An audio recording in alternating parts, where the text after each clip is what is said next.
Hello, my name is Elliott Katz. Welcome to my studio. I'm in Burlington, Vermont, and this is my AVA Gallery studio tour.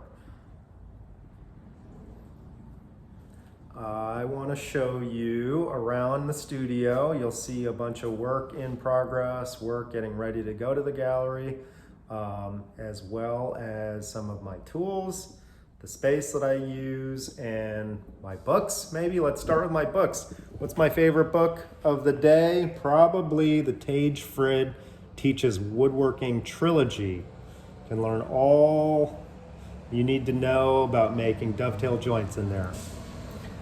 Let's look at some of the equipment that I use. I have a distillery up there. That's a copper distillery I made.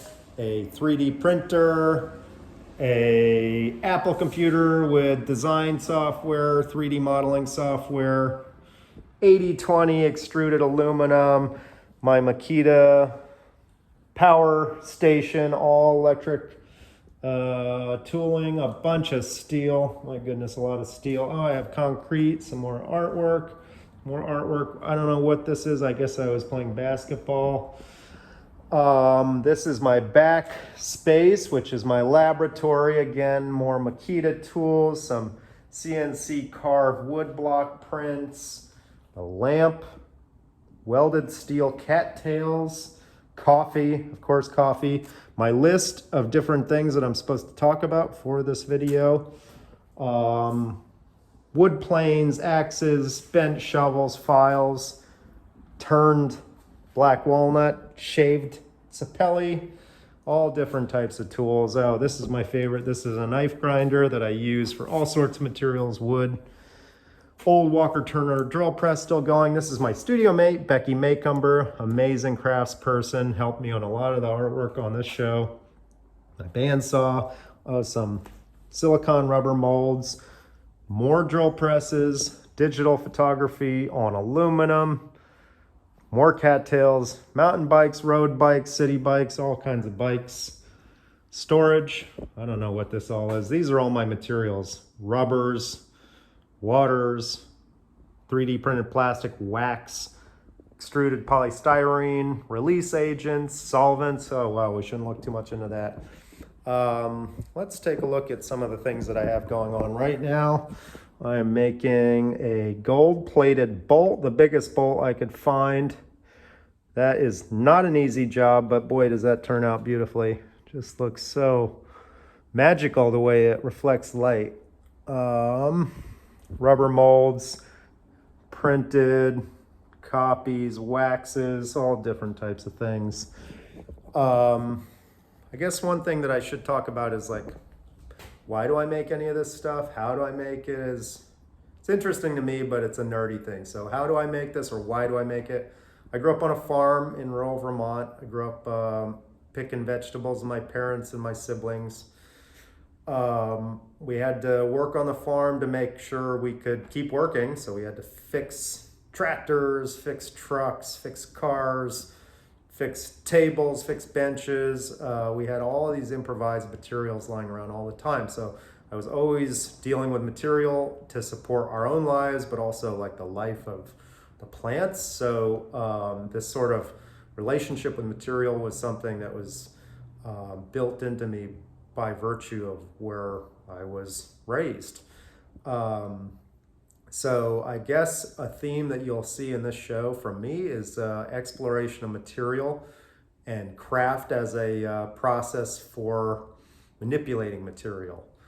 The things that I choose to represent, the images or the objects, they tend to be pretty banal or commonplace, things that you might just see every day but not really think too much about. And to me, the beauty of taking them and converting them into something a little more special is that it inspires all of us to look around and see what types of opportunities lie just in the most routine experience every day.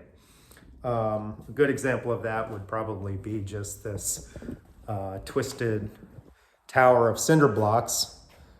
Really is nothing special about a cinder block, and yet we all know what it looks like. We all can recognize it, and we all can recognize when it does something extraordinary. That's pretty much what I've got going on here. I'm really happy to be included in the AVA Gallery. Really happy to meet you at the opening and at the panel discussion September 15th. If you want to learn more about me, you can visit my website, relliottcatz.com. My first name is Robert. Nobody calls me Robert. If you call me and you ask for Robert, I know you're a telemarketer. Thanks very much. Take care.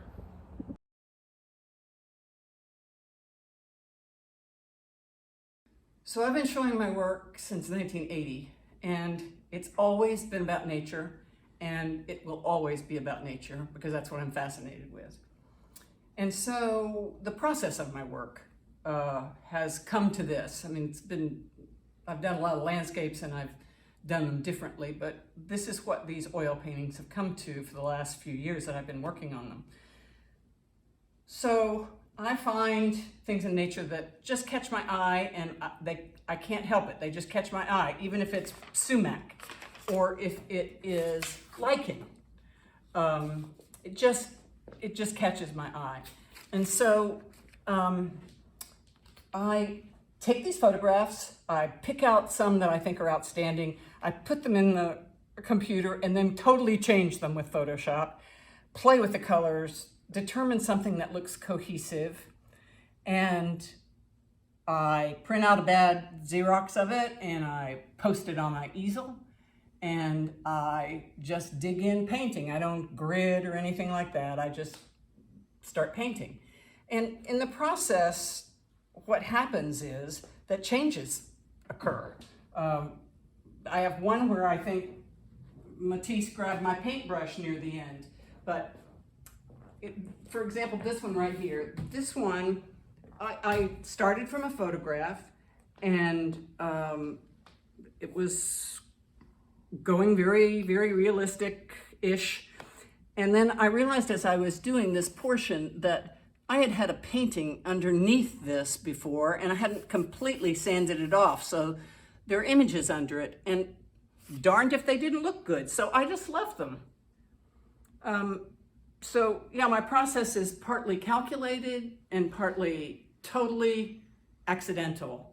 But the one thing that does remain is nature, and I think drama, because I really appreciate the density and vitality of these strong colors with interactions between them.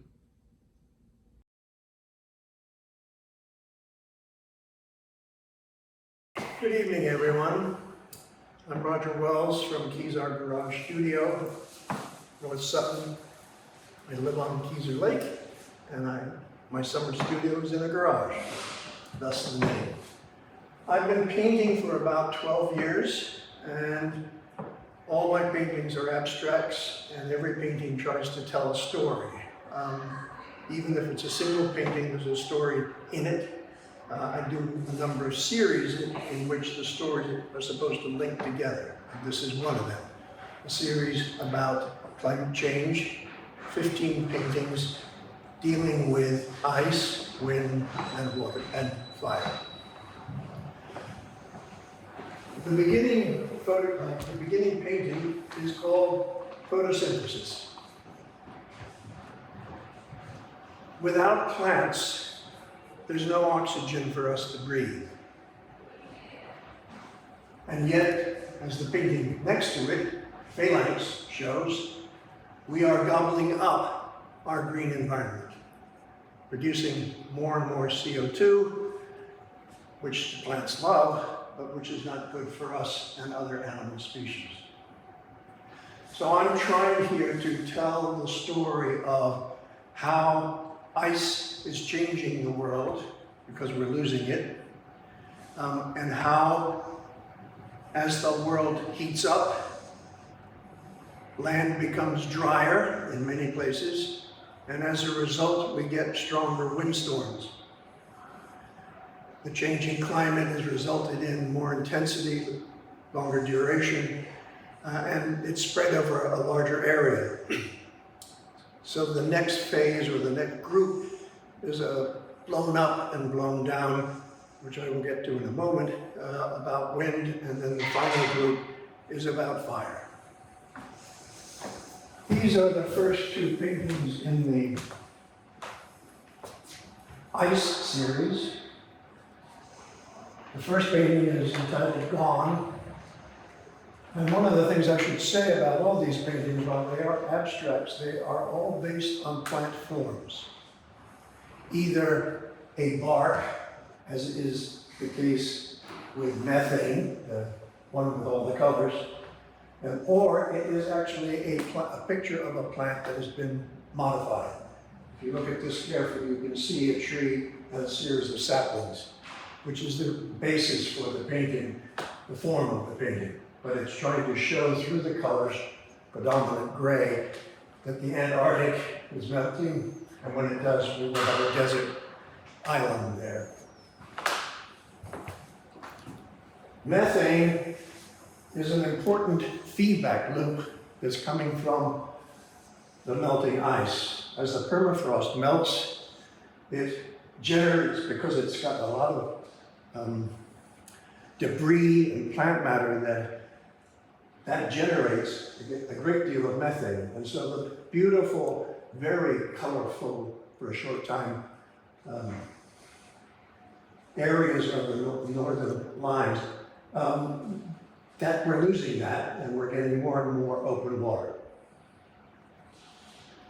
Two paintings are about wind, and I think are probably self-explanatory. The colorful one is blown up, and the black and white one is blown down. So the blown up is talking about how the climate change and the intensity of storms is destroying a great deal of human habitats. And at the same time, it's blowing down a lot of trees that is destroying the environment. And then two examples from the fire series. Again, these are based on the bark of trees, the patterning that came from trees. And the reason that they are gridded is because in the West, where these wildfires have been occurring, if you were to look at a geodetic survey, you would see that it is gridded out. So the grid is referencing where this is, and these are aerial views of, in this case, a marsh or a swamp that has dried, and because it is so dry, it is burdened. And the gray one is about a stream that has gone dry, and this is called Greed and Folly, and it's about the fact that we are reaping what we have sown in the form of losing trees and environment.